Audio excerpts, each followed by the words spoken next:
The town had been shrinking for decades, its factories shuttered and storefronts left to fade under sun-bleached for-lease signs. In one of the taller brick buildings still considered safe to live in, on the fourth floor, with a window view of a cracked parking lot, a boy learned early to keep his voice low. His mother's moods could turn without warning. One moment humming to herself in the kitchen, the next slamming a cupboard door hard enough to rattle the glasses. He never knew which version of her would be waiting when he came home from school. There was no father in the picture, only the occasional boyfriend who stayed a few weeks or months before vanishing without ceremony. Some were harmless in the way stray dogs can be harmless, content to occupy a corner of the couch. Others brought a tension into the apartment that lingered even after they left. The boy learned to read the smallest signals, the tightening of his mother's jaw, the scrape of a chair on the linoleum, as cues for whether he should stay visible or disappear into his room. In those early years, he discovered that the quiet had its own texture. The refrigerator's motor did not simply switch on and off. It hummed in a pattern, a low vibration that seemed to shift in pitch at certain hours. Pipes groaned with what sounded like distant voices, as though conversations were happening far below the floorboards. At first, he thought this was just the way buildings sounded when they were old. But the more he listened, the more certain he became that there was meaning hidden in those tones. At school, teachers marked him as withdrawn, but otherwise harmless. He completed assignments without speaking much and never joined in the loud games on the playground. He preferred to sit by the chain-link fence, running his fingers along the cool metal and imagining that it was a map. Each twist of wire, a different street in a city no one else could see. By the time he was 10, the idea of this private city felt more real to him than the cracked sidewalks outside his building. His mother sometimes spoke about moving to a better place, maybe closer to her sister. But those plans always dissolved after a few weeks. Bills stacked on the counter. The rent went up. The boy stopped asking about it, sensing that the apartment was less a temporary stop and more a kind of gravity they could not escape. One winter night, when the wind rattled the window panes and the radiators clanged like they were being struck from the inside, he lay awake staring at the ceiling. The hum from the refrigerator in the kitchen seemed sharper, almost insistent, and beneath it, a faint murmur he could not quite catch. It felt as though the building itself was trying to speak to him. He did not tell anyone. Not his mother, not the school counselor who once asked if he ever felt lonely, because the sound felt like something he was meant to keep, something only he was meant to hear. By the time he reached his late teens, the hum had sharpened into something more deliberate. It was no longer just the refrigerator or the pipes. It could arrive anywhere, threading itself through the static of an old television or the hiss of wind against the windows. Sometimes it came as a single word, clipped and uncertain. Other times as whole phrases that dissolved before he could hold on to them. The first time he heard it clearly was in the laundromat at the corner of his street. The place was empty except for him, the rhythmic churn of the washing machines filling the room. As he waited for his clothes, a man's voice slid between the sound of tumbling clothes, low and certain. "You are right." He turned, scanning the room, but no one was there. The voice did not come again, yet the words rooted themselves deep inside him, as though he had been waiting for that exact confirmation all his life.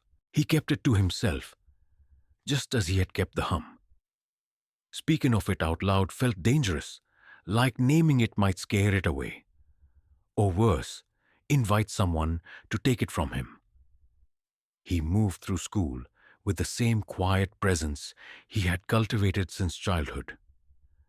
Teachers saw him as shy, but otherwise fine. He passed classes without effort, mostly because keeping his head down meant fewer questions. A year after graduation, he found work at a hardware store on the edge of town. The pay was low, but he liked the order of the aisles, the precise rows of nails and screws, the muted conversations between customers. Yet even there, the voices found him. Sometimes they murmured his name from the far end of an empty aisle. Other times they whispered warnings about people he passed on the street, about strangers whose eyes lingered too long. He began to trust these warnings, rearranging his routines based on them. One evening, while stacking boxes in the storeroom, the words came in a rapid sequence, clear and urgent. "They will try to stop you. Be ready." The weight of the moment pressed against his chest, but there was no fear, only a sense of inevitability. He began to keep a small notebook in his jacket pocket, jotting down fragments of what he heard. Over time, the pages filled with disjointed phrases and arrows connecting one thought to another. The beginnings of a map that made sense only to him. It was during this period that a co-worker suggested he see someone, a counselor, maybe, after catching him muttering to himself in the break room.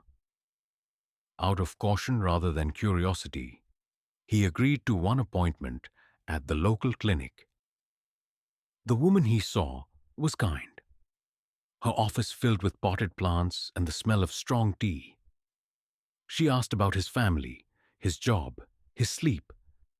He answered in vague terms, skirting the truth. When she pressed gently about the voices, he admitted they were there, but described them as dreams that sometimes happened while he was awake. She offered him a prescription. For a few weeks, he took the pills. The voices faded, but so did everything else. The colors in the world, the pull to wake up in the morning, the quiet thrill of feeling like he knew something others did not. One day, he forgot to take a dose, and the hum returned that night, faint but reassuring. The next day, he left the pill bottle in the back of a kitchen drawer and never opened it again. The apartment began to change. What had once been a sparsely furnished space with bare walls and mismatched dishes became a kind of archive, though not one that anyone else could decipher. It started with small things: a bent paperclip found on the sidewalk, a receipt from a store he had never entered, a key with no matching lock. Each object carried a weight he could not explain, a sense of belonging to the larger pattern the voices hinted at. He placed these items carefully along the edges of his bedroom, arranging them in shapes that felt right. Sometimes he would wake in the middle of the night to adjust the angle of a photograph or move a coin exactly half an inch. Soon the walls were lined with shelves made from scavenged wood, each one holding rows of strange artifacts. Bottle caps with faded logos, bus tickets from routes he had never taken, fragments of newspaper articles cut into neat squares. The notebook in his jacket pocket grew thicker, its pages crowded with arrows, circles, and lists that connected objects to dates, dates to colors, colors to names. The voices had become more insistent, sometimes telling him where to go, other times only describing what he would find if he paid attention. He began to wander the city late at night, following these cues. A certain flicker in a street light, a pattern of cracks in the sidewalk, the way the wind carried the smell of gasoline from blocks away. Work at the hardware store became secondary. He still showed up, still stocked shelves, and ran the register, but his mind was elsewhere. While customers spoke, he found himself scanning their hands for signs. A scar shaped like a crescent moon, a ring with a stone the color of dried blood. He started writing down the names from credit cards, linking them to other names he had heard in his head. It was all part of the puzzle. Sleep became fragmented. Some nights he would lie awake for hours, staring at the ceiling, waiting for the hum to begin. Other nights he would fall into dreams so vivid they felt like instructions, walking through empty houses where every door opened onto the same room, or standing at the center of a field with power lines humming above him. He woke with the certainty that these dreams were not random, that they were a language he was only beginning to understand. His apartment smelled faintly of dust and old paper, the air heavy with the accumulation of objects. He no longer invited anyone in, not that he had many friends left to invite. On the rare occasions someone did cross the threshold, a building inspector, a man delivering a package.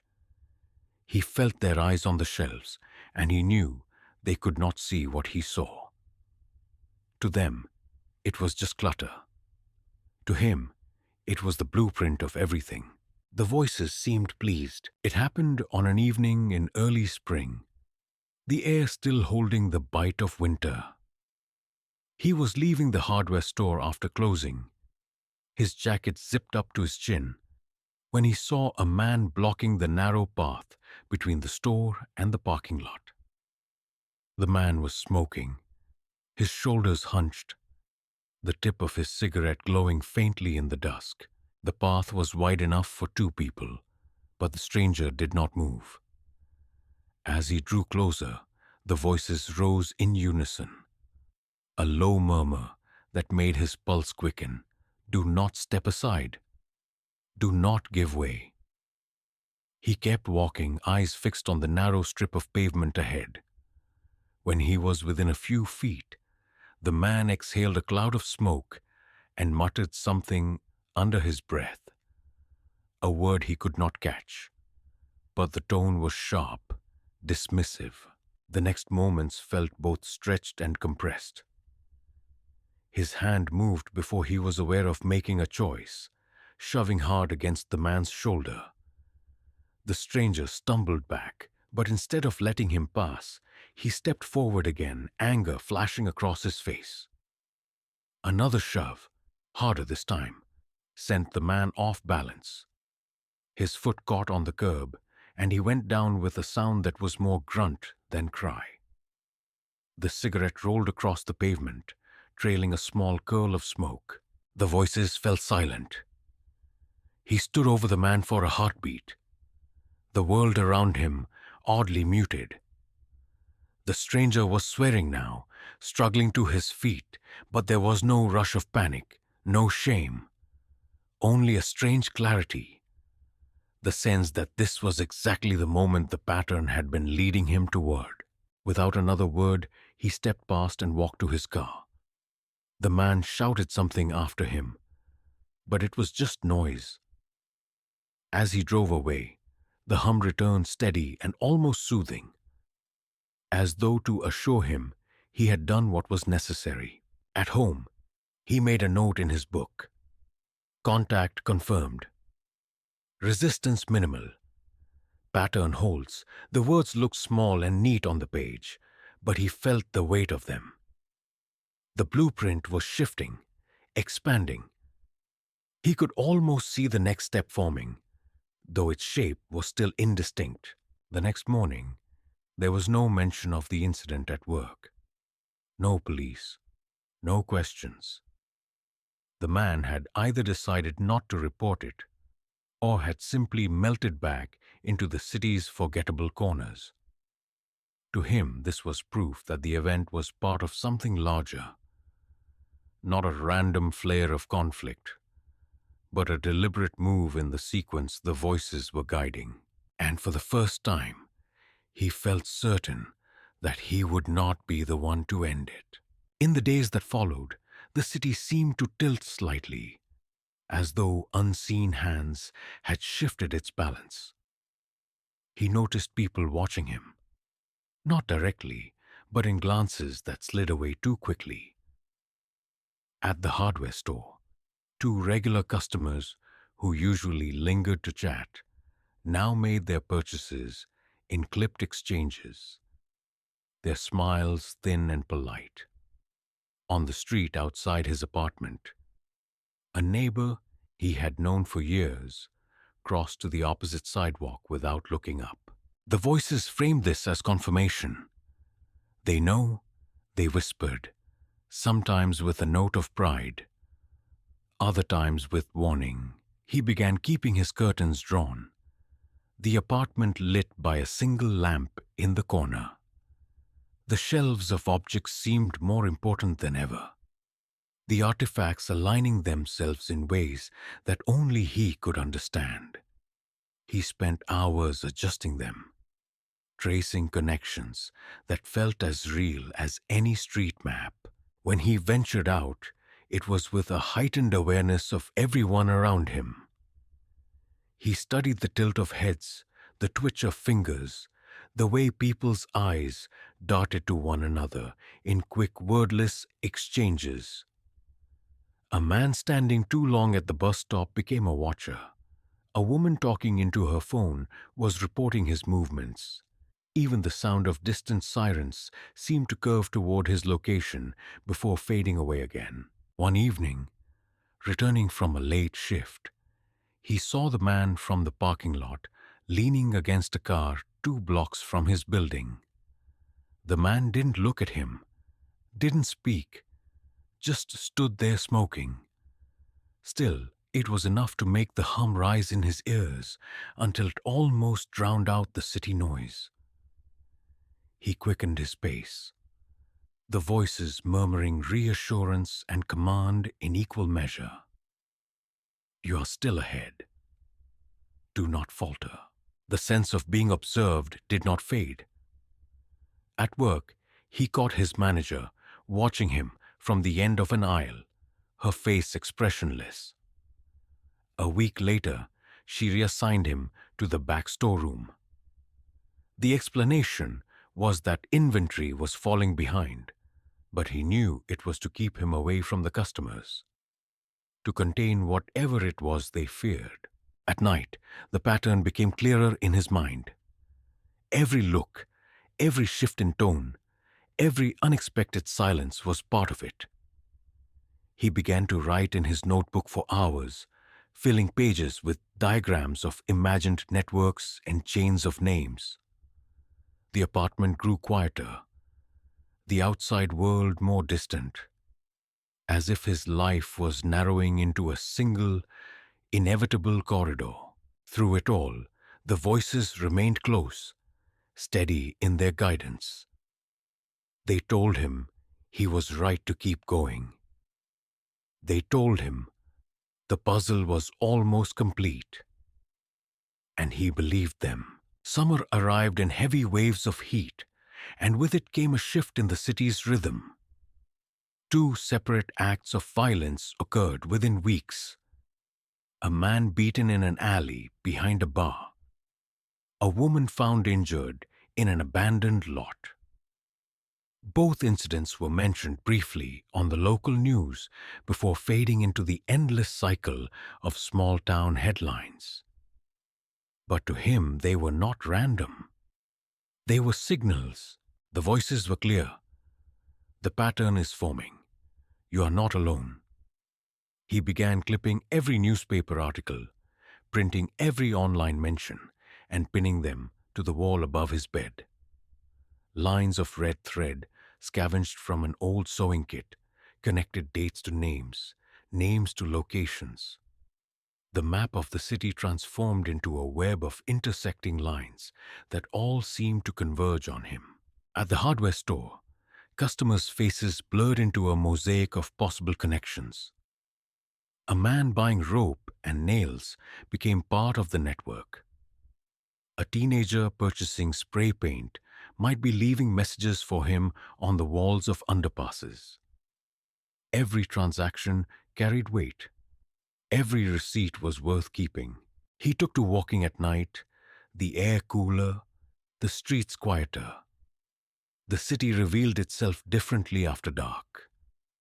The flicker of certain street lights, the steady hum of power lines, the way shadows seemed to stretch toward him as he passed. The voices often accompanied him, sometimes whispering directions, other times falling silent for long stretches, as if allowing him to find his own way. One night, while passing an alley, he stopped abruptly. There, leaning against a brick wall, was the man from the parking lot. The same man he had shoved months earlier. The cigarette glowed between his fingers. No words were exchanged, no acknowledgement, but the hum surged until it was almost unbearable. He felt, with a certainty that made his skin prickle, that this was not coincidence. Back at his apartment, he rearranged the shelves again. Certain objects were moved to the center, forming a kind of altar. Bottle caps, keys, a scrap of red fabric, the bent paperclip that had started it all. The blueprint was no longer just an abstract pattern in his mind. It was here, solid, almost complete. And yet, there was a gap. A missing piece the voices refused to name. He understood then that the final steps would require action. Something that would lock the pattern in place forever. The days began to blend together, their edges dissolving until he could no longer say for certain when one ended and the next began. Time became elastic, sometimes snapping forward in long, inexplicable leaps, other times dragging so slowly that minutes felt like entire afternoons. The voices had multiplied, not in volume, but in number. A chorus now, their tones layered and overlapping, like strands of a fraying rope. He would wake in the dark and see the outlines of figures in his room, perfectly still, as if waiting for him to speak first. When he blinked, they were gone, leaving only the faint hum in their place. At the hardware store, he sometimes found himself standing in an aisle without remembering how he had gotten there. A hammer or roll of tape clutched in his hand, customers staring as they edged past him. Reality no longer felt like a fixed surface. Street signs shifted when he glanced away, their letters rearranging into words meant only for him. Graffiti bloomed overnight with symbols he recognized from his own notebook. Circles intersecting with arrows, jagged lines breaking into loops. Even the weather seemed to follow the pattern. Sudden bursts of wind when he passed certain corners. Sunlight piercing clouds, at moments the voices called important. The apartment had become a labyrinth. Shelves and boxes formed narrow passageways between rooms. The arrangement was deliberate, a way to protect the center where the altar stood. He believed the objects there were no longer inert. At times, when the room was still, he swore he could feel a pulse running through them. a faint vibration that matched the rhythm of the hum in his ears. Sleep came only in fragments. Dreams were no longer separate from waking life. He would find himself standing on the balcony of a building he had never seen before, or walking down an endless hallway where every door opened into the same dimly lit room. Sometimes the voices followed him there, speaking in a language he did not know but understood all the same. He stopped answering his phone, stopped opening his mail. The outside world had little relevance now, except for the rare moments when it intruded. A knock at the door that went unanswered, footsteps in the hall outside his apartment, a neighbor's dog barking in a pattern too deliberate to be random. Some nights, he caught his reflection in the darkened window and didn't recognize it. The face staring back seemed older, sharper, the eyes holding a kind of certainty that frightened him. But even that fear was quickly swallowed by the knowledge that he was close, that the final shape of the pattern was almost within reach. The night was thick with humidity, the city's usual hum muffled beneath a blanket of oppressive silence. He moved through the streets with purpose, the threads of the pattern pulling taut in his mind.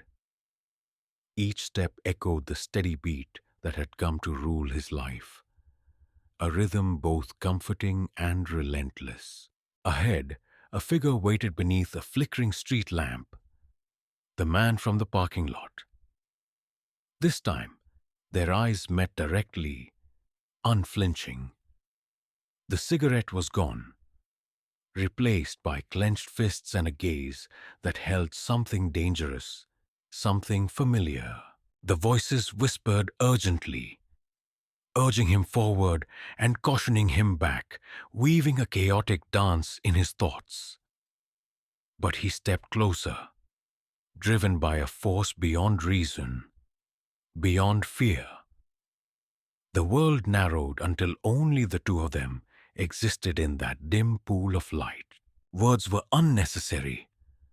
A sudden surge of motion, a clash of bodies and wills, shattered the stillness.